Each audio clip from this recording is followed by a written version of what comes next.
Tollywood মানেই এখন ধূমকেতু সিনেমার সমালোচনা। অবশেষে ধূমকেতু নিয়ে মুখ খুলল অভিনেতা অঙ্কুশ হাজরা। একটা সময় দেব জানিয়েছিল আজ থেকে 10 বছর আগে ধূমকেতু সুপার ডুপার হিট হবে। ধূমকেতু যে সময় রিলিজ করুক না কেন, ধূমকেতুকে কেউ আটকাতে পারবে না। ধূমকেতু নিয়ে এতটাই কনফিডেন্স ছিল অভিনেতা দেব। সত্যি বলতে সেই কথাগুলো আজ সত্যি হওয়ায় এবার নিজের আবেগ অনুভূতি ধরে রাখতে পারল না অঙ্কুশ হাজরা। তিনি জানালেন লাইভ ভিডিওর মাধ্যমে যে তিনি ভেরি হ্যাপি অবশেষে দেবের প্রতীক্ষিত ছবি ধূমকেতু রিলিজ করেছে। আমি কেলোর কীর্তির শুট করছিলাম আমরা, এবং সেই সময় থাইল্যান্ডে, এবং সেই সময় আমরা সব একসাথেই গাড়ি করে যাতায়াত করতাম। আমি, দেবদা, যিশুদা প্রত্যেকেই আমরা একই গাড়ি করে যেতাম, প্রচুর আনন্দ মজা করতে করতে যেতাম।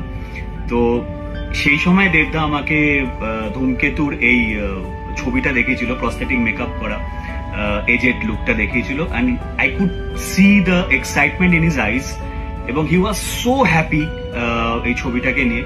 কিন্তু সেই সময়ও, কত বছর আগেও যখন রিলিজ হওয়ার কথা ছিল ধূমকেতু, তখন সেই সময়ও তার সাথে তার একটা খুব বড় ছবির সাথে রিলিজ হওয়ার কথা ছিল। সো আমি দেবদাকে বলেছিলাম, দেবদা এই সময় রিলিজ করছে, তোমার নার্ভাস লাগছে না যে একটা বলিউডের অত বড় সুপারস্টার এত বড় ছবির সাথে ক্ল্যাশ হচ্ছে, তো তোমার মানে নার্ভাস লাগছে না? তখন আমার একটা কথা বলেছিল দেবদা যে অঙ্কুশ, এই ছবিটা নিয়ে particularly I am so confident, যে আসুক, যত বড় স্টার আসুক অন্য ল্যাঙ্গুয়েজের, আমি নার্ভাস নই, আই এম সো কনফিডেন্ট।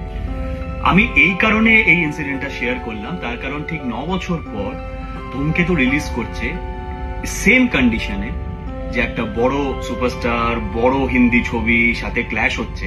আর আমার দেবদার কথাটা মানে মনে পড়ে গেল যে সত্যি ধূমকেতুর কিচ্ছু যায় আসছে না। So I'm so happy for the full team of Dhumketu. So Devda, Kaushik Da, Shubho, a tight hug and a